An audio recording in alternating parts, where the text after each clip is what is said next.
Ok, ahora sí, puntual.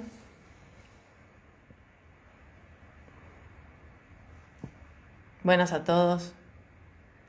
Disculpen la pruebita de recién, a los que estaban unidos. Vamos a esperar a Valeria, a ver que se sume. Bienvenidos todos a un nuevo vivo en este día.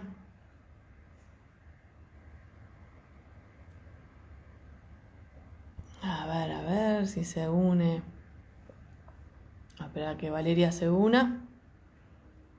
Bienvenidos a todos nuevamente, a los que se volvieron a sumar y a los nuevos que se suman puntuales también.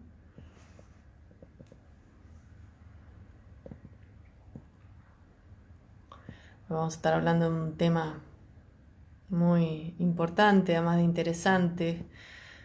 Bueno, igual últimamente venimos hablando de temas como importantes e interesantes, con referentes en distintas áreas. Hola a todo el mundo, hola a la gente que saluda de las provincias, de otros países. A ver, voy a ir chequeando a ver si está Valeria. Todavía no la encuentro, pero bueno. Pero un minutito más, mientras se sigue sumando gente.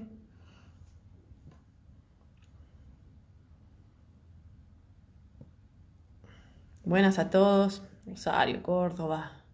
Buenas, hola. Hola a toda desde Buenos Aires mismo. Muy bien. Ahí compartimos ciudad.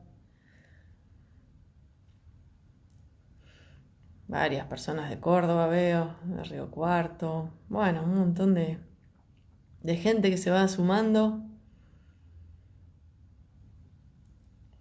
Estoy ahí esperando. Estamos esperando que se una de vuelta a Valeria.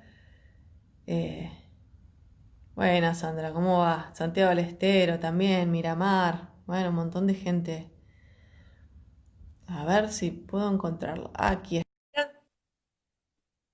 Está. ¿Sí? Ahora, Hola, sí, ¿te sí. escuchas? Sí, se escucha. ¿Vos me escuchás bien? Bueno, perfecto. De emisiones. Les preguntamos a la gente también si escucha bien. Que por favor, que son siempre nuestros testigos ahí. Ustedes avisen si se escucha bien, si se ve bien, y si obviamente tienen alguna pregunta, ahí vamos a ir tratando de contestar, haciendo una mezcla de cosas, hablando con Valeria Piccolo. Así que para presentarles a todos a Valeria hoy, Valeria Piccolo es abogada, y bueno, una abogada creo que en su rubro es muy, muy, muy respetable y con una gran trayectoria.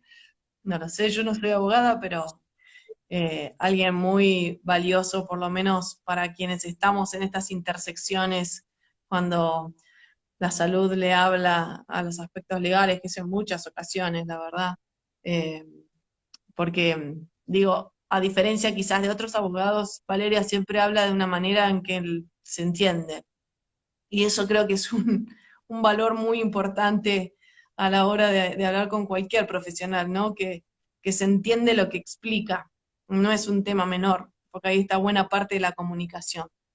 Así que, en realidad, esta invitación hoy y esta idea de hablar de los derechos de las personas, siempre tenemos esta perspectiva desde todo punto de vista, en realidad, ¿no? Siempre desde el modelo social de la discapacidad y siempre pensando en sujetos de derecho, a las personas como sujetos de derecho, y estando trabajando todos codo a codo, nunca mejor dicho, ¿no? Codo a codo en esta situación, eh, en pos de ese ejercicio pleno de derechos por parte de las personas, es que hoy invitamos a Valeria justamente porque nos encontramos muchas veces, y esto las familias también nos cuentan muchísimas, muchísimas veces, que justamente de esos derechos de los que tanto hablamos y nos llenamos la boca y está lleno de convenciones y leyes e iniciativas y programas y cosas destinadas al ejercicio pleno de los derechos, evidentemente hay problemas en eso y hay vulneración de derechos, si no quizás no estaríamos hablando con Valeria de esto, ¿sí? Porque si todo fluyera y todo sucediera como debiera suceder, probablemente, no sé, Valeria tendría menos trabajo en este punto en particular. Así que bueno, para iniciar, quizás, no sé, presentate un poco mejor vos, que decí lo que vos quieras decir de vos, porque lo mío fue muy limitado, y así arrancamos la conversación. Bueno, gracias Alexia por la presentación. Siempre siento que las palabras, o sea, o los halagos sobran, pues me da mucha vergüenza. Pero bueno, yo les puedo contar, soy, como ya saben, abogada, siempre me dediqué al derecho civil. Y desde hace unos años que a mi hijo le detectaron una dificultad, eh, bueno, comencé a estudiar sobre la temática, fui incursionando cada vez más y como mamá descubrí que cuando uno conoce los derechos de cualquier persona con discapacidad los puede defender mejor y puede a veces de a poco tratar de transformar la realidad de, de esos hijos, ¿no? Porque uno a veces no puede cambiar la dificultad que tienen, pero por lo menos puede llegar a cambiar un poco de la realidad o del mundo circundante. Y bueno, más o menos esa es breve mi presentación. Ok, bueno, Eh, no, igual tiraste una frasecita que creo que no es menor, que es la importancia de conocerlos a los derechos, porque creo que un primer problema con los que se encuentran muchas familias es que desconocen, o sea, no conocen cuáles son los derechos. Entonces es muy difícil ir en defensa de esos derechos si uno ni siquiera conoce los derechos. Entonces, primera pregunta quizás para ponernos a tono es, si pudieras enumerar, digamos, por lo menos los básicos que toda familia tiene que conocer, ¿cuáles derechos fundamentales y universales, humanos, tiene toda persona en este país? bueno, antes de eso quiero decir algo, ¿no? Que es en relación a una cosa que vos comentaste, viste que yo siempre me subo con algo que recuerdo. Eh, si, no se estaría, si se estarían cumpliendo los derechos y el respeto hacia las personas con discapacidad, seguramente no tendríamos esta charla. Si realmente existiera la inclusión. ¿O acaso nosotros tenemos charlas para decir quién tiene el pelo enrulado y quién tiene el pelo lacio? Hemos naturalizado muchas cosas. O tenemos charlas para decir quién es un profesional de una materia o del otro. Y realmente si estamos hablando de esto es porque el deber ser no existe. Entonces, bueno, los derechos que tienen las personas con discapacidad en general es obviamente una inclusión en la sociedad, en cualquier actividad desde deportiva, cultural, a poder, derecho también a la educación, a la salud, a que se cumplan las prestaciones que necesita, de educación que sea inclusiva, pero inclusiva con todas las letras y en mayúsculas. También, bueno, hay derechos obviamente a la autonomía, a realizar trámites, a contratar, a comprar y vender, a recibir herencias, siempre y cuando en algunos casos no exista lo que se llama una restricción a la capacidad. Pero en líneas generales tienen los mismos derechos que tenemos cualquiera de nosotros, porque una de las cosas que vos mencionaste, Alexia, es el tema del modelo social. El modelo social describe a la persona con discapacidad, sí, de esta manera, persona con discapacidad. No la llaman ni discapacitado, ni capacidades especiales, ni capacidades diferentes. Y hace unos años atrás conocí a un chico que tenía una dificultad y me acuerdo que hablando de este tema de los nombres me decía, ¿por qué nos tienen que llamar con capacidades especiales? ¿Acaso que paramos balas con las muñecas? Y él mismo me lo decía. Y bueno, en el modelo social la discapacidad no está dada por la persona, sino por las barreras que le pone la sociedad para adquirir esos derechos. Y se llama persona con discapacidad porque ante todo es persona y su discapacidad no la define. Por eso no se dice más minusválidos y las otras palabras que ya utilicé. Bien, creo que es muy importante tu aclaración y esto que mencionaste del modelo social y la importancia de que nosotros nos transformemos todos en eliminadores de barreras, porque en última instancia son esas barreras las que se interponen a que las personas ejerzan plenamente sus derechos. Y ahora, digo, metiéndonos un poco más como gracias por enumerar todos esos derechos, son un montón, capaz una pregunta como en negativo, para hacértela, para ver qué contestás, pero ¿hay algún derecho que las personas con discapacidad no tengan? Bueno, todos en algún punto, porque siempre en algún momento de su vida hay algo que le van a negar. Tienen todos, todos, pero una cosa es que estén en las leyes y otra cosa es que se cumplan, ¿no? Por ejemplo, nuestro país se adhirió a la Convención sobre Derechos de las Personas con Discapacidad, que es el único y primer documento internacional que habla sobre este colectivo de las personas con discapacidad, y es el que, digamos, impone el nombre que ya mencioné, ¿no? Personas con discapacidad, y menciona que las barreras las ponemos nosotros. O sea, los chicos, por ejemplo, los estudiantes con discapacidad, sus padres pueden elegir colegio. No es que tienen que ir a un colegio especial como antes. Y tienen que tener las mismas actividades que los demás y pueden los mismos derechos dentro del colegio. Pero yo los invito a que me digan cuántas veces se cumplen realmente estas cuestiones. Sí, ahora Entonces, me bueno, a imagino eso creo que... varias personas van a saltar ahora, justo creo que tocaste como uno de los puntos centrales, ¿no? Que es el derecho a la educación, inclusiva y de calidad, como lo menciona por lo menos la convención. Eh, Aprovechar de hacer un paréntesis, digo, para que esto, antes de entrar en el tema de educación, que creo que es uno de los puntos centrales donde se vulneran derechos una y otra vez, a las familias, ¿a dónde les recomendás ir a leer cuáles son los derechos de sus hijos? Un lugar fácil donde tenerlo clarito y tener la información a mano. Bueno, desde ya que la directriz es la Convención sobre Derechos de las Personas con Discapacidad, derechos que están garantizados en nuestra Constitución Nacional, que Bien. es la Carta Magna del país, la Ley de Educación Superior, la Resolución 311 del Consejo Federal de Educación, bueno, algunas más, pero Ok, pero todas estas en líneas digamos, generales.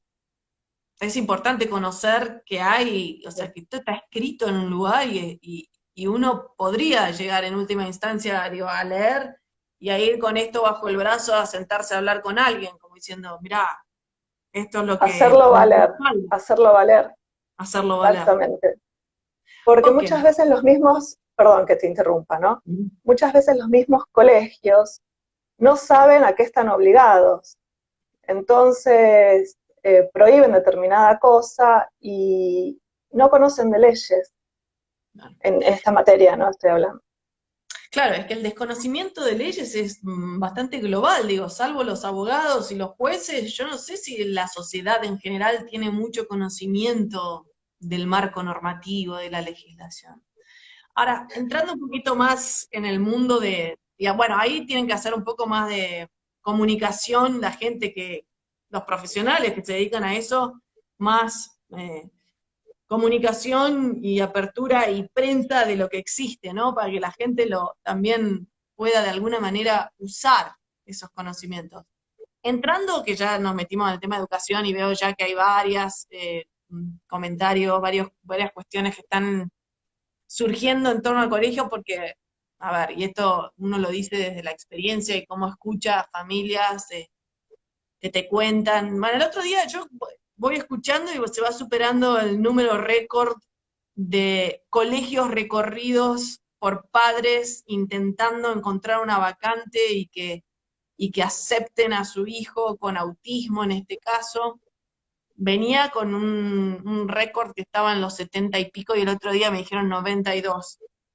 El otro Ah, día lo una mujer ganó. dijo, 92 es el número, 92 escuelas recorrió sin que dejaran entrar a su hijo. Y creo que esto se repite mucho, mucho, mucho, mucho, mucho. Eh,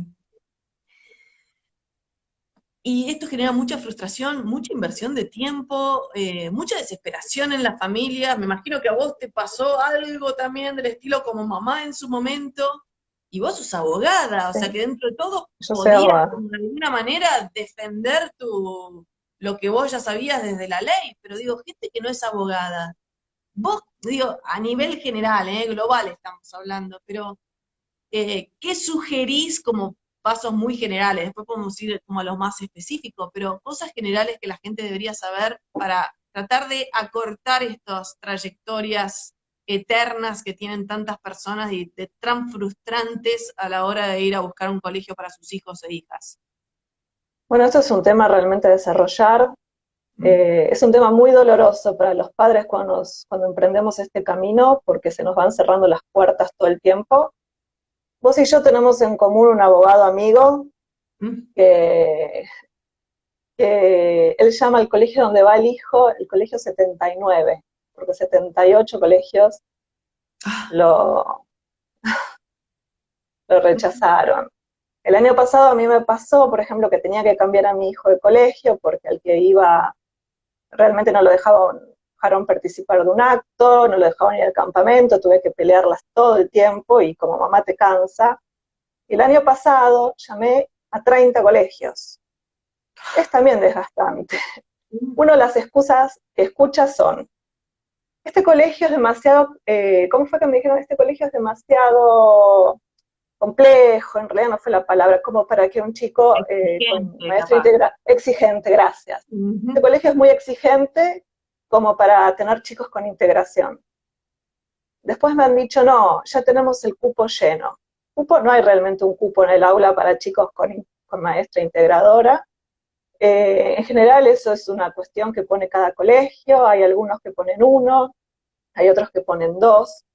Para el ingreso, cuando los chicos ya están matriculados, si la mitad del curso necesita maestra integradora, no pueden venir a decir uno sí, otro no. Bien, a pesar de que hay colegios que también lo han hecho, es más, en el curso este sobre derechos de las personas con discapacidad, hay un dictamen del INADI donde se menciona justamente eso, un colegio rechaza la rematriculación de un niño con discapacidad argumentando que ya tenía otros con discapacidad y con maestra integradora y para el colegio era demasiado como esfuerzo tener varios.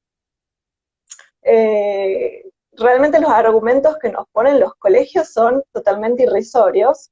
Nosotros como padres, o sea, los colegios estatales en general no tienen ningún inconveniente en aceptar estudiantes con alguna discapacidad, porque tiene una bajada de línea muy importante de parte del Estado en función de todas estas normativas.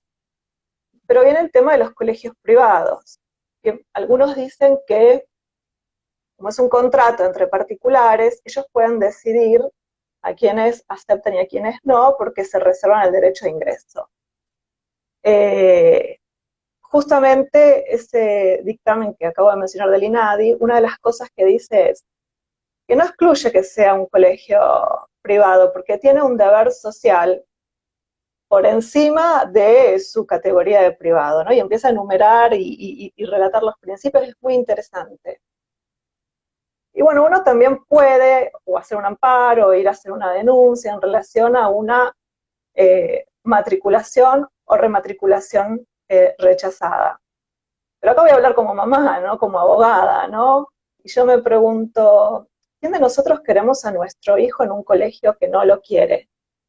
Yo no. O sea, si a veces hay colegios que aceptan a nuestros hijos y después los terminan discriminando en un montón de cosas, yo no le voy a imponer a un colegio a un alumno porque ya si empezamos así vamos a terminar mal. Entonces ahí viene la búsqueda, el desgaste.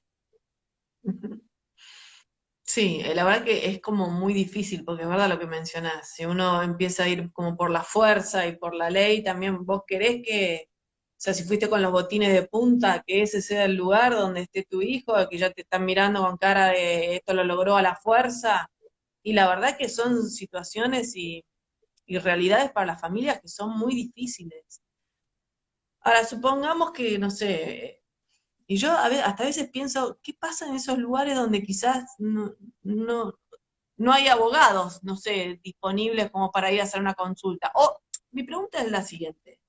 cuando sucede esto de manera reiterada, ¿no? Que te deniegan, que no autorizan el acceso a un niño por motivo de discapacidad, por motivo de un diagnóstico. ¿Qué es lo que debería hacer esa madre, ese padre, en busca de ayuda? O sea, hacia dónde ir?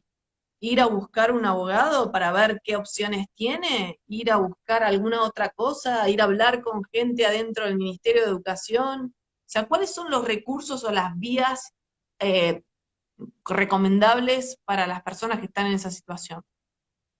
Todas las que mencionaste, conseguir Mm. un abogado que esté en la temática para que lo ayude, eh, ir y plantear la queja en el Ministerio de Educación que corresponde, y bueno, también hacer una denuncia en el INADI. Lo que pasa es que la denuncia en el INADI no es, el dictamen no es vinculante, entonces no es que en función de eso lo van a aceptar, pero yo vuelvo a lo mismo, ¿no? Si ya de movida no lo quieren, mi consejo acá es tratar de encontrar un colegio que los ame, porque uno lo que quiere es esto, porque un chico va a evolucionar mejor en un colegio donde es aceptado, pero también hay casos donde se han ido, los chicos han sacado a los chicos del colegio y igualmente los padres han denunciado, lo cual también es correcto y es ejercer un derecho, ¿no? Ok. Digo, una Algo vez que quiero decir, ¿puedo? sí, dale, dale, obvio. No, una de las cosas que también se plantean estos problemas es por la mala, no por la mala, por la carencia de formación de los docentes, ¿no? Y del personal directivo en esta temática. Son muy pocos los docentes que saben sobre las normas, que saben sobre la inclusión. Mm. Eh, yo he escuchado decir, por ejemplo, sobre una nena que debería ir a un colegio especial, o que estos son casos psiquiátricos, no tendrían que estar en el colegio común. He escuchado decir realmente aberraciones, y eso es por la falta de conocimiento, y bueno, y que tampoco muchos colegios tienen ganas, ¿no?, de aprender. Ujú. Una pregunta muy habitual es, ¿una persona con discapacidad debe ir a una escuela especial? No, los padres tienen derecho a elegir una escuela común con los apoyos determinados. ¿Y ¿Qué cuáles son los serían estos apoyos? apoyos? Ah, Bueno, en materia educativa, todas las personas con discapacidad tienen apoyos, ujú, ¿no? ujú, Bueno, no todas, pero pueden, si los necesitan, sus apoyos los deben de tener. En materia educativa puede ser, por ejemplo, una maestra integradora, un acompañante terapéutico, si necesita, por ejemplo, sistema braille, y todas esas, digamos, todos esos beneficios, que no son en realidad beneficios, son derechos, ¿no? Porque beneficios parece que uno habla de algo superfluo, son derechos que compensan el déficit que tiene ese estudiante o esa persona con discapacidad. Como se dice en el golf, no el hándicap que hay que darle para que puedan realizar las mismas cosas que los otros estudiantes. Ejemplo, también en los colegios tienen que tener un PPI, que es ujú. un proyecto pedagógico individual, que bueno, si quieren hablo sobre el tema, ¿no? Bien. O sea, todos El, estos son apoyos, son derechos. Todo son estudiante derechos. tiene derecho a una figura de apoyo, sea acompañante terapéutico, maestra integradora, maestra de apoyo, como le quieran poner, el nombre que le quieran Sí, poner. Todo estudiante tiene derecho a un PPI, a un proyecto pedagógico individual. Todo sí, de acuerdo a estudiante. su necesidad. Los colegios están obligados a realizar las adaptaciones necesarias para que estos alumnos puedan participar en igualdad de condiciones, pero en todos los ámbitos, no solamente en el educativo, en las actividades extracurriculares también, porque muchas veces surgen problemas Mm. en las actividades extracurriculares que dicen, no, al campamento no, a la salida al museo tampoco, o también a veces surgen complicaciones en la jornada completa. No dejan que hagan la jornada completa, sino la jornada simple. Y también otra de las cosas que más de uno por ahí me lo diga es la cantidad de notitas que mandan en los formas de comunicaciones, donde agotan a los padres, y ahí uno se da cuenta que realmente no hay una formación en la materia, ¿no? Ujú. Bien, acá hay algunas preguntas también en relación al secundario, por ejemplo, porque siempre uno habla mucho como del nivel primario, ¿no? Y en el secundario a veces es como que también se relaciona con el tema de la titulación y la certificación, ¿no? De la acreditación. ¿Qué nos podés contar sobre eso en relación también a derechos? Bueno, como ya dije, la resolución 311 del Consejo Federal de Educación eh, prohíbe, digamos, que un colegio le niegue la titulación a un estudiante en función de, por ejemplo, que hay un caso muy conocido, ¿no? De hace unos años, el chico tenía síndrome de Down y le negaron la titulación porque no había cumplido con la currícula obligatoria. Pero ¿qué pasa? Cuando un estudiante tiene el PPI, o sea, el proyecto pedagógico individual, no tiene que cumplir con la currícula obligatoria, tiene que cumplir con todos los objetivos que están en ese PPI. Bien, Ese PPI se hace en función de cada estudiante, de acuerdo a la necesidad, inicia cuando comienza el año y puede ir modificándose a lo largo del año. Y de eso tiene que ser evaluado, no tiene que ser evaluado con otros puntos donde el estudiante no vio y que por ahí no puede acceder en ese momento, desde ya. O sea, si uno no estudia determinada cosa, ¿cómo te la van a evaluar? totalmente. Una pregunta también relacionada un poco a esto de los colegios, capaz como para ir cerrando el tema educación y vamos a pasar a otros temas que también tienen grandes aportes de lo legal. Em, Lo que te quería preguntar, uy, y se me fue la tenía acá la pregunta y se me fue, te lo juro. Pasa, Estaba pasa. pensando en, buah. Algo de educación dijiste Sí, antes de sí, pasar sí, a sí, otros sí. temas. No, sí, ya me acordé porque es también una relación entre salud y educación. ¿Los colegios pueden, digo, tienen el derecho de exigir un diagnóstico de un niño o una niña, o un adolescente? Mira, cuando hay alguna problemática, digamos, más que el colegio tiene que exigirlo, los padres nos correspondería saber qué es lo que tiene para poder ayudarlo mejor. La verdad que el colegio no se puede meter en situaciones que son tan personales Ok. como temas de salud. Si el colegio tiene un gabinete psicopedagógico, es importante que ese gabinete hable con los padres y que traten en común de encontrar una solución y también un diagnóstico, porque si el colegio advierte, estamos hablando de un colegio serio, ¿no? Advierte que hay una problemática, sin decir cuál es la problemática, sin establecer un diagnóstico, puede aconsejar a los padres a que lo consulten con el pediatra, con el médico de cabecera. Eso tiene que ser una sugerencia, no una obligación.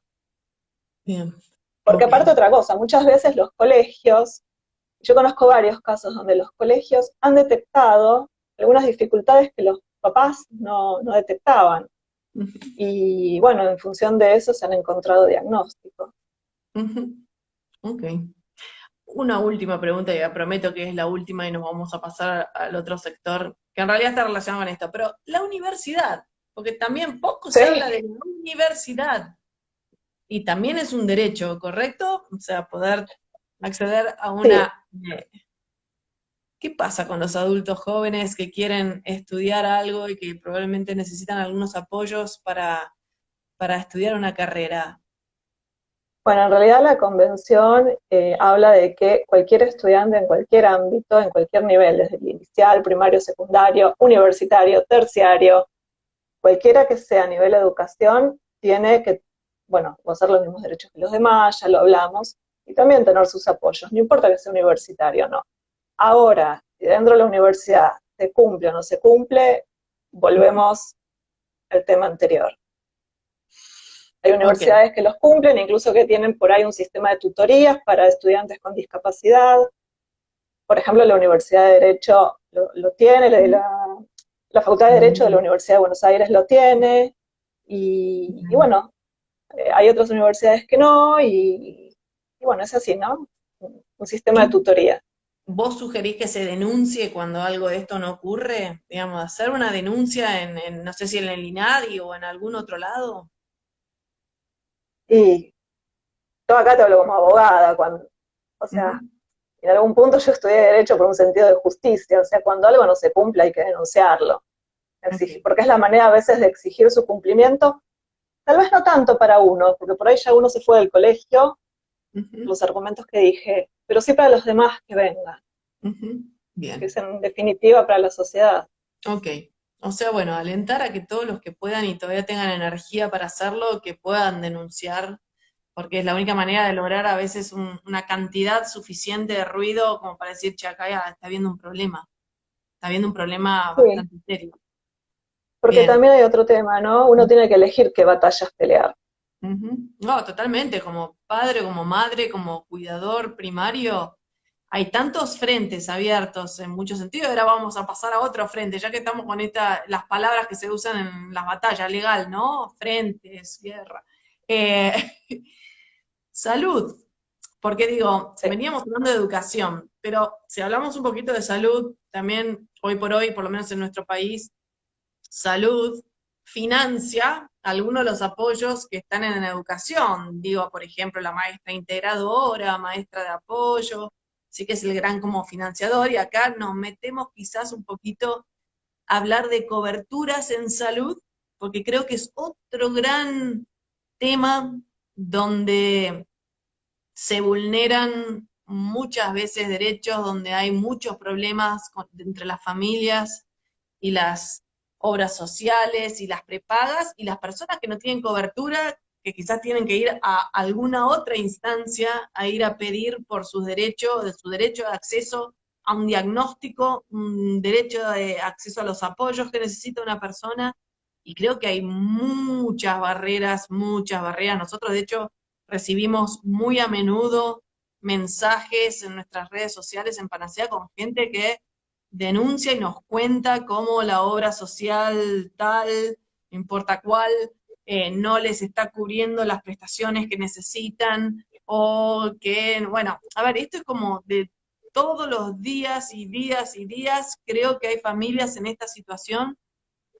Y bueno, para entrar un poquito en este tema, que yo sé que es otro gran temón, ¿qué hacía, en términos generales, como un mensaje más global a las familias, digo, cuando se encuentran con estas trabas? Y capaz también mencionar un segundo el CUT, que es quizás la vía de entrada, que también tiene que ver con lo legal. Así que un inicio y después de ahí retomamos. Bueno, voy a hacer una unión entre salud y educación y después podemos pasar al CUD y después podemos pasar a quién cubre las prestaciones. Así, Dale, lo dale, puse en lista para que me hagas acordar. dale. Muchas veces se plantea quién cubre los colegios privados, o sea, las obras sociales y las empresas de medicina prepaga tienen la obligación de cubrir la educación de los niños con discapacidad, siempre y cuando no haya un colegio estatal que, digamos, esté adaptado a la dificultad de ese chico, ¿sí? Si no existe el colegio estatal que pueda estar adaptado, entonces las obras sociales y las empresas de medicina prepaga tienen que cubrir esa cobertura, siempre en función del valor nomenclador, que sabemos que, bueno, que es eh, muy escueto, ¿no? Eso por un lado, ahí unimos estas dos temáticas, ¿no? Después, ¿qué más habíamos dicho? El CUT, dijiste Eh, después el CUT ah, y después las prestaciones, digo, entrar en el tema de las prestaciones. Siempre, digo, las familias siempre reciben una indicación, una orden médica con muchas prestaciones muchas veces, ¿no? Como un tratamiento muy intensivo, con muchos apoyos, y cuando se dan vuelta y dicen obra social o, bueno, ni que hablar si hospital, ¿dónde encuentro esto que me acaban de decir que tiene que hacer mi hijo o prepaga? Y de repente se encuentran con trabas. Pero bueno, CUT dijiste primero. bueno, el CUD es el Certificado Único de Discapacidad, que es válido en toda la República Argentina. Sirve para que la persona que tiene una discapacidad, digamos, sirve como el DNI, ¿no? Nosotros nacemos, pero si no tenemos un DNI no podemos hacer un montón de trámites.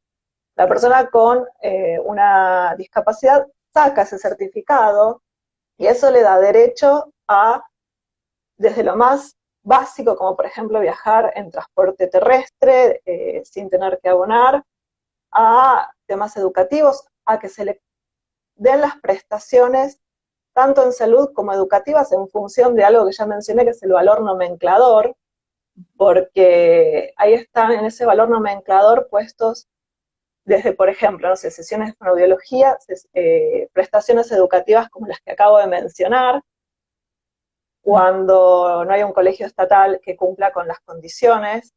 Y bueno, el certificado de discapacidad, yo lo que digo es esto, ¿no? A mí como mamá al principio fue un shock entrar en esta temática, como muchos otros padres, que a veces me dicen que no quieren sacar el certificado porque eso los va a estigmatizar. Primero que uno no tiene que ir con el certificado sobre la frente como para que todo el mundo se entere. Sirve cuando uno necesita hacer valer un derecho, eso es totalmente importante, porque a veces también me han dicho que si la discapacidad es ostensible, ¿por qué hay que sacar certificado de discapacidad? Y bueno, yo voy al ejemplo más básico, cuando nacemos somos todos personas, pero tenemos que sacar el DNI. Eso por un lado. Después, el certificado de discapacidad se renueva, el máximo plazo que te pueden dar es de 10 años, aunque la discapacidad sea permanente, igual hay que renovarlo, ya sea a través de una junta médica tripartita, y esa junta médica va a estar compuesta de determinados profesionales según la discapacidad de la persona. Okay. Lo que yo digo es esto, ¿no? Cuando los papás a veces al principio no queremos sacar el certificado, uno tiene que ver ese certificado como si fuera un paraguas mucho más grande que lo protege a ese niño de todas las cosas que pueden ocurrir, ¿no? O sea, ya por el hecho de ser niño hay un montón de derechos por la Convención de Derechos del Niño y otras leyes y demás. Pero por el hecho de tener una discapacidad, también tiene derechos que los protege. Entonces es ampliarle el paraguas de cobertura. Totalmente. Bueno, no sé si vos vas viendo alguna de las preguntas que van surgiendo, pero hay muchas. Hay letra muy chica, Alexia. Muchas, letra muy chica, ok, pero hay muchas. Obviamente todos no podemos, pero bueno, hay gente que ya directamente pregunta cómo te puedo hacer una consulta a vos. Aprovecho este momento y esa pregunta para contar que vos hacés videoconsultas en Panacea, así que cualquier persona que tiene una pregunta puntual en relación a su caso puede escribir a secretaria@panacea.org y organizar una videoconsulta con Valeria, que las hace, así que la tienen ahí a disposición. Ahora, había muchas, preguntaban en relación al CUT, si te lo pueden negar, por ejemplo, o sea, si pueden no dártelo, y después entraba como más en el tema de salud, ¿no? Como mucha gente diciendo, sí, a pesar de que tenía el CUD, la obra social no me cubría las prestaciones que me habían indicado, o en otra arista había una persona que preguntaba, pero si yo tengo el CUD y yo elijo profesionales, ¿están obligadas las obras sociales a cubrir el 100% de los profesionales que yo elijo? Porque esa creo que es una pregunta clásica, ¿no?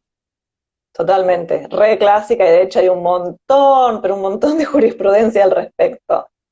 Primero, para empezar, ¿quiénes tienen que cubrir las prestaciones? Vamos a ponerlas en orden. Si la persona está afiliada a una obra social o empresa de medicina prepaga, son ellas las que deben cubrir, las prestaciones. Si la persona no está afiliada a ninguna, es el Estado, ¿sí? Ok. ¿Qué prestaciones tienen que cubrir las obras sociales y las empresas de medicina prepaga? Todas las que la persona necesite, y es muy importante cuando uno saca el CUD, hay un lugar, el certificado de discapacidad es una hoja oficio, está hecha en papel moneda, y hay un lugar donde se ponen las prestaciones que necesita. Y tienen que figurar todas, porque ha ocurrido donde alguna no figura, y después la obra social o la empresa de medicina prepaga no la quiere cubrir. Ajá. Entonces, deben de cubrir todas. Adentro del CUD deberían estar ya todas las prestaciones. Sí. Eso sostenido por la orden médica, ¿sí? Claro. Por ejemplo, me pasó un caso que no le querían cubrir maestra integradora, y cuando vos veías el CUD no estaba, entonces hubo que hacer una modificación, volver a hacer un trámite administrativo. Y en general, cubren las prestaciones con prestadores internos que tienen. Adentro la Tiene que ser así. adentro del... Exactamente, los que ya ellos firmaron contrato. Ujú, Ahora, hay mucha jurisprudencia, como nosotros decimos en derecho, ¿no? Hay mitad de biblioteca a favor y mitad de biblioteca en contra. Pero hay ujú, mucha jurisprudencia que obliga a cubrir las prestaciones con prestadores externos si la obra social o empresa de medicina prepaga no tenía prestadores que se necesitaban, digamos, para esa terapia, o bien las prestaciones fueron insuficientes. Entonces ahí obligan a que sean externos.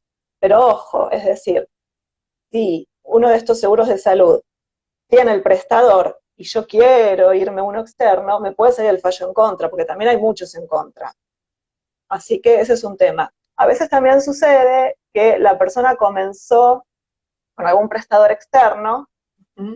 y después le reclama a la obra social o empresa de medicina prepaga. Siempre quiero aclarar porque a veces piensan que la empresa de medicina prepaga tiene otras obligaciones. Entonces, por eso siempre voy a mencionar las dos. Se le reclama que las cubra en función de que ya esa persona ha venido evolucionando con esos prestadores. Y también hay jurisprudencia a favor del tema. Así que bueno, en líneas generales tienen que ser prestadores internos y si no, demostrar que son insuficientes o que carecen. Ok. Y cuando se habla como de, digo, ¿qué recursos hay? Porque circula mucho la palabra amparo, ¿no? Pero, ¿qué recursos hay? Digo, cuando hay una obra social, una familia presenta el plan terapéutico a su obra social y de repente la obra social dice, te cubrimos esto, pero esto y esto no. ¿Qué es lo que la familia supuestamente ahí puede llegar a hacer, digo, para defender los derechos y lo que necesita ese niño, niña, adolescente? Bueno, pueden hacer una denuncia a la Superintendencia de Salud, que eso es un trámite administrativo, es un trámite individual, donde no, o sea, no necesitan de la asistencia de un letrado, y si no lo que pueden hacer es Letrado pedir quiere decir abogado, ¿no? abogado, sí, Ok. abogado. A veces se te escapa una palabra, ¿viste? Y si no, bueno, Sí, porque la consultar con gente una... capaz que ni sabe, digo, me imagino que ahora durante este aislamiento se hace online esa denuncia a la Superintendencia de Servicios de Salud. Sí, sí, sí. Y Ok, también hay atención menor, pero sigue habiendo atención. De hecho, en la ok, página está, lo pueden consultar. Y ok. también, si no, consultar con un abogado y ver de hacer una acción de amparo, ¿no? ¿Qué es Por una eso está acción de lleno la amparo? jurisprudencia. Explica qué es Una una acción acción de de amparo amparo, para la plebe, que no entendemos nada. bien, la acción de amparo está en nuestra Constitución Ujú. Nacional, de hecho, la dice si acción de amparo, a veces se confunde con recurso de amparo, pero bueno, en nuestra Constitución está como acción de amparo, porque aparte inicia la actividad.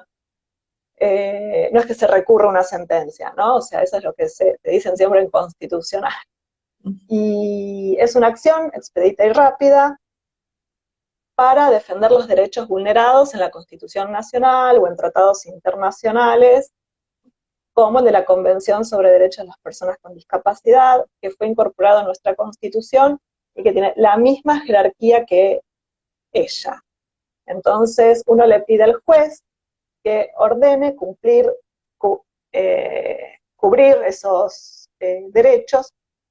Y también se puede pedir, que es lo más aconsejable siempre, una medida cautelar para que la decisión sea bien rápida. Y después se ve la cuestión de fondo, que eso tarda un tiempo, no se resuelve en una semana, por ejemplo. ¿De ¿Sí, qué claro, más tiempo o menos? estamos hablando? No, pero ¿de qué tiempo estamos hablando cuando hablas de acción de amparo y medida cautelar? ¿De cuánto tiempo estamos La hablando medida para... cautelar puede salir en 10 días más o menos, Ah, y ok. la cuestión de fondo puede tardar, no, eso depende, no quiero entrar en los plazos de la justicia, No, está pero bien. Ok, pero más o menos. ojo que a veces la medida cautelar sale a favor y la sentencia final sale en contra, ¿eh? O sea, hay Ok. de todo. ¿La sentencia final puede ser a los 10 años también? No, en un amparo de 10 años no, pero 2 años yo he visto. Ok, y si la sentencia final es en contra, digamos, de lo que la familia pidió, ahí se cae, digamos, todas las prestaciones que supuestamente la prepaga tenía que... Y ahí debería cortarla, sí. Ok, Pero bueno, eso depende de tantos factores, de cómo se argumente, depende a veces, o sea, son millones los factores que hay. Sí. Claramente, digo, es un tema como tan técnico en algún punto que no es que alguien que no tenga conocimiento de esta pueda mandarse a ver cómo hago para que la obra social sí o sí le cubra a mi hijo, a mi hija las prestaciones que tiene. O sea, no queda mucha otra opción. Ahí decían que en la superintendencia te trataban muy mal y que la verdad que eran bastante no tan agradables las personas. O sea, no queda mucha otra opción que ir a consultar con un abogado, ¿correcto? ¿Estoy entendiendo bien? Sí, tenemos trámite administrativo y trámite judicial. El administrativo ante la superintendencia, Ujú. que yo te digo la verdad, en general siempre escuché muy buenas referencias. Ok. Pero Bueno, bueno, como siempre digo, hay de todo. También bien, depende de quién te toque, es como en un juzgado, quién está en mesa de entradas. Tenemos el bien, administrativo y tenemos el judicial. Y en el judicial sí se requiere de la asistencia de un abogado, porque es bien. ante un juzgado o un juez. Ok. Y acá voy a pasar a una pregunta para no pasarla, porque siguen preguntando en realidad sobre el tema de la cartilla, ¿no? Solo se puede ir a los médicos, que no pueden elegir los médicos que atiendan a tu hijo. Digo, porque lo que decías antes, si hay internamente a esa medicina prepaga o a la obra social, ellos te pueden decir, no, te atendés con este, o sea, no puedes ir a elegir X para ir a atenderte. Dentro, sí, dentro de los prestadores internos, ellos en general lo que hacen es darte un listado, los que tienen. Y uno elige en general por distancia o por recomendación. En general uno termina eligiendo por distancia porque las terapias son tan largas, necesitas que sea cerca de tu casa. Ujú. Y volvemos al tema, si no tienen prestadores internos, ahí tienen que cubrir los externos. Ahora, si los cubren amablemente o mediante un reclamo, eso Claro. es, depende de Bien, cada sí, estamos como social en la y qué misma empresa. situación que antes también, o sea, parecido a lo cuando hablábamos de los colegios, o sea, ya tener todo el sistema en contra y que ya te están mirando como, uy, esta es la persona problemática que viene. Sí. Ahora, una pregunta, porque digo, en general, digo, cuando uno va a consultar a un abogado, es algo que es pago, digo, hay que tener plata para hacer la consulta. O hay lugares donde gente que quizás no tiene a disposición recursos, hay lugares, digamos, donde se puede hacer una consulta con un abogado de manera gratuita. Sí, hay patrocinio jurídico gratuito, Ujú. eso uno puede ir al colegio de abogados, puede ir, muchas veces las universidades lo tienen, hay algunas asociaciones que también, eso depende del lugar donde cada provincia vive. Hay. También otra cosa, quiero hacer un paréntesis. Muchas veces lo que está bueno es solicitar una reunión con los auditores que resuelven el caso de cada persona e ir a la reunión y plantear toda la temática, ¿no? Si en esa reunión pueden ir con un abogado, mejor, porque hay un conocimiento de leyes, y pedir, depende, qué sé yo, un pediatra del desarrollo, pedir un kinesiólogo si se necesita, un fonoaudiólogo, un psicólogo, qué sé yo, y que también esté el abogado del Ah, lugar. mira vos. O que se Sí, participe de sí, la reunión el abogado. Ok. sí, sí, yo lo he tenido, así que eso está Bien. bueno y también lo ideal en ese momento por ahí es ir con un abogado desde ya, ¿no? Salvo que Ujú. uno tenga un conocimiento de normas. No, no, sí. Ok. Bueno, me parece que también es un dato como interesante. Habrá que ver las agendas de los abogados, ¿no? Si te pueden acompañar a esas reuniones también, pero eh, Y la sí, verdad que sí, sí, seguramente van a poder hablar de otra manera también en esa reunión, ¿no? Y defender más los sí, derechos de alguien. sí, sí, sin patear el tablero, pero bien. Ok. Y con esas personas que no tienen obra social y no tienen medicina prepaga y que en Argentina hoy creo que estamos hablando casi un 35 o 40% de la población, ¿a quién el reclamo? El Estado, es el Estado que lo tiene que hacer. En general siempre se termina haciendo, porque los O sea, diagnósticos se el obtienen en trámite los hospitales. administrativo, el trámite administrativo También, sí, sí, y también la después el Superintendencia de abogado. Salud, y si no se También, cumple, sí, sí, sí. Pero a veces son los menos, ¿no? Que Claro. no se cumplen por cómo está financiado el sistema de salud. Y Ujú. porque, bueno, nos guste o no, dentro de las obras sociales, yo no quiero entrar mucho, ¿no?, en detalle, pero dentro de las obras sociales y las empresas de medicina prepaga, por ahí estas últimas son las más difíciles al momento de cubrir, Sí. porque son vistas como empresas particulares, hay fallos donde hablan así, e incluso lo que sucede es que muchas veces estas ni siquiera pagan valor nomenclador, pagan menos, o sea, un 20% menos. No voy a decir cuáles, pero lo ¿Y hacen. y qué se hace con eso? Porque Y digo, ahí o entra hay, también el circuito de que hay profesionales que no aceptan que si no les pagan el pool. Entonces las familias terminan poniendo la diferencia para que el profesional los atienda y nada, y no hay mucho que se pueda hacer en ese sentido. bueno, ahí es donde se termina poniendo 2 sesiones en vez de una para poder cubrir el monto del prestador. Y hay que tener mucho cuidado, porque a veces en la agenda se terminan teniendo sesiones a las 10 de la noche y las, digamos, estos empresas de medicina prepaga se fijan también a ver cuántas terapias tienen, incluso a veces se han fijado entre una prestación y otra cuánto tiempo demoran como para hacerla, porque saben que esto es así. Y sí, se puede hacer el reclamo, insisto, ante los auditores, solicitarlo, que muchas veces da resultado, y si no, los otros 2 mecanismos que ya mencioné, Ujú. o como se termina haciendo, ¿no? Se cubre, se ponen 2 sesiones, 2 por 1, o sea, Claro, pero lo que pasa es que termina siendo un círculo muy vicioso y medio ilegal en algún punto, donde y sí, eh, sí, termina siendo así.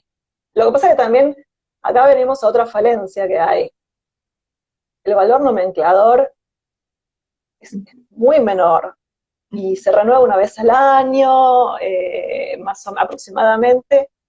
Y seamos sinceros, con la inflación que hay en nuestro país, si se hizo, supongamos, en septiembre del año pasado, hoy es el mismo, se debería abonar el mismo importe.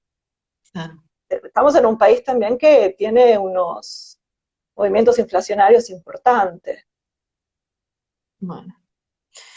Sí, hay como muchas barreras y muchos desafíos. De verdad, como dice alguna persona ahí, es todo lo que debería ser, pero que en la realidad no ocurre. Y esto la verdad que Sí, dificulta tanto el acceso a las familias y es tan agotador y es tan cansador y es tan estresante. Y con la desinformación tampoco esto ayuda demasiado, porque si ni siquiera sabes cuáles son los mecanismos como para encontrarle la vuelta y hacer que se cumpla lo que se tiene que cumplir, eh, es como difícil. Ok, entrando capaz en un sí, último pedacito, te quiero decir una cosa, si se llega a cortar esto, nos volvemos a reconectar, ¿sí? Porque dentro de siete dale. minutos más o menos se va a cortar y capaz que no terminamos del todo. Esto te lo aviso a vos, te lo aviso a todo el mundo, por si quieren seguir. No, ¿querías decirme algo recién antes de entrar como en el último tema que yo quería entrar? Siempre me olvidé. Así que Ah, te olvidé, después bueno, ¿te acordás? también, ¿no? Decime. Me pasó lo mismo. Lo que pasa es que este tema de las obras sociales y las medicina prepaga, las empresas de medicina prepaga. Y yo siempre pienso en las que no tienen ni obra social ni medicina prepaga, o sea, ahí es como, casi que me quedo sin aire cuando lo pienso, ¿entendés? Porque es decir, ¿a quién va esa persona? Más que muchas veces no tienen ni idea a quién recurrir y qué trabajo hay que Sí. hacer como para informar. Yo creo que, bueno, ahí quizás el rol de las organizaciones, de padres, de familias, en la información también a esas otras familias es fundamental. Pero bueno, es una acotación al margen, Hay ¿no? algo que, sí, 2 cosas, ya me acordé la primera. Una cosa es el ser y otra cosa es el deber ser. Ujú. Eh, este último a veces no se cumple y cuando uno saca el certificado de discapacidad, te entregan una cartilla de derechos, donde ahí te informan también cuáles son todos los derechos y muchas veces cómo reclamar. Por eso también está bueno sacar el certificado cuando se necesita.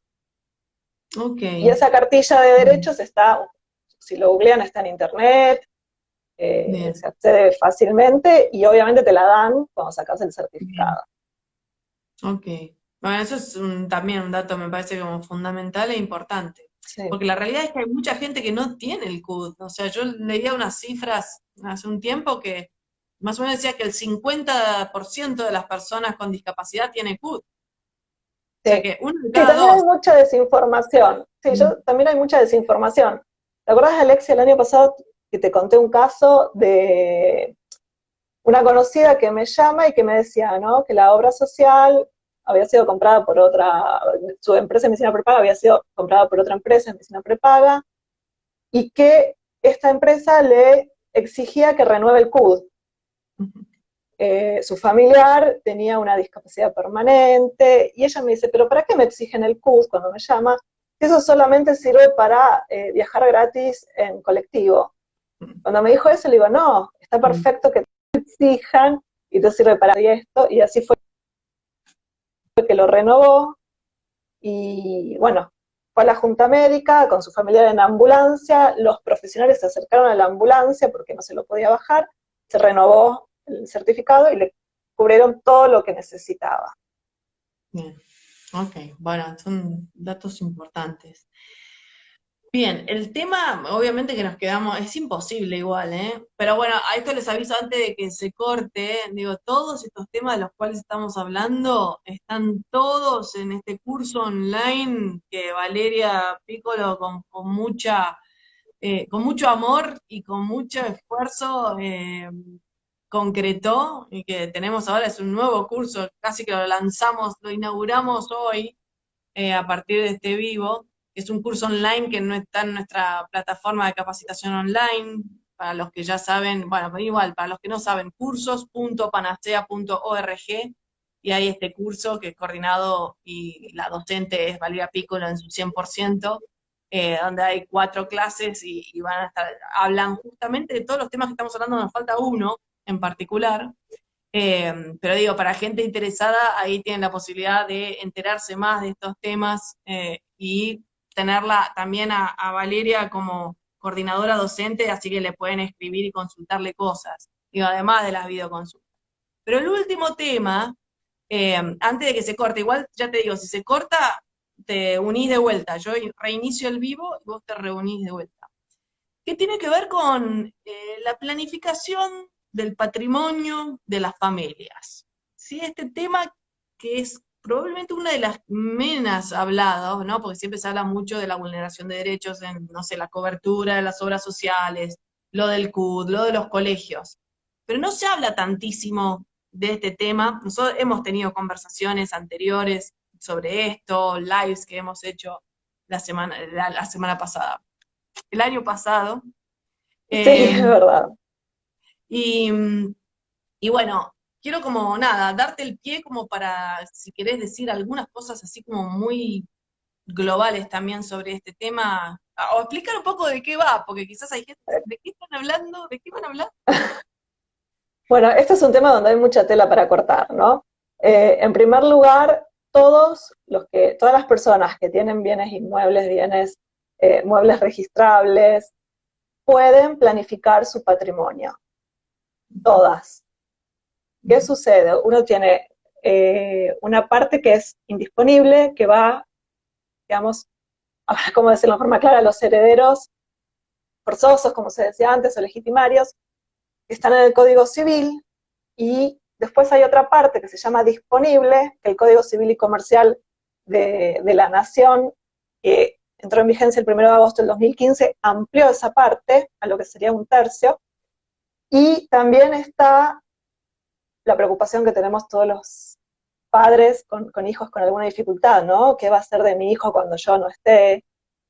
Y bueno, hay un artículo en el código que permite ampliar la porción disponible, sacando, bueno, esto es muy técnico y tiene que ver con fracciones, e incluso a veces a los abogados nos cuesta sacar las fracciones.